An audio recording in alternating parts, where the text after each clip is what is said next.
The Nine Elms area is undergoing significant transformation. Unfortunately, in market terms at the moment, it's also experiencing quite a lot of criticism in terms of what's being delivered on site and in terms of the scale of development that is taking place in this Zone 1 location.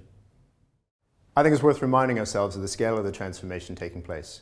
Not only are there 20,000 homes being delivered, there are 1,600 hotel rooms that will be brought into Nine Elms once completed, alongside 2.3 million square feet of retail space, over 3 million square feet of commercial space, underpinned importantly by the US Embassy.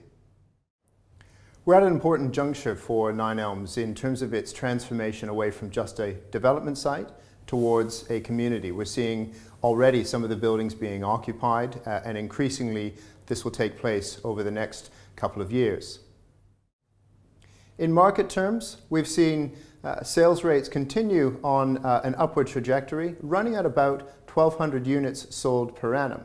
I think that's important to place in context against a delivery over the next 15 years to show that, in fact, absorption rates are more or less in line with market demand.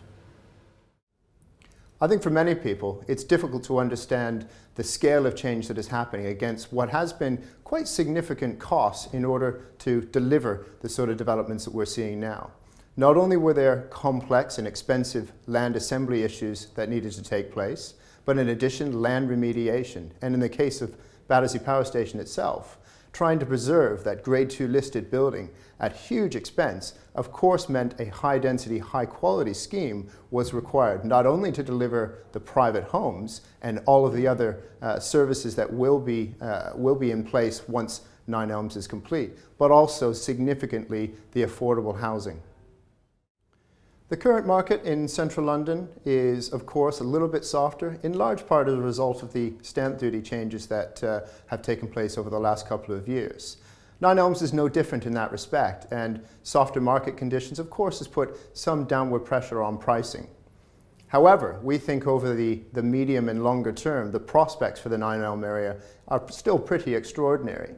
If you compare pricing on average in the Nine Elms area against pricing just north of the river, there is a significant arbitrage value, unlike anything else we see in central London, where in fact the values between the north and the south of the river are largely in line.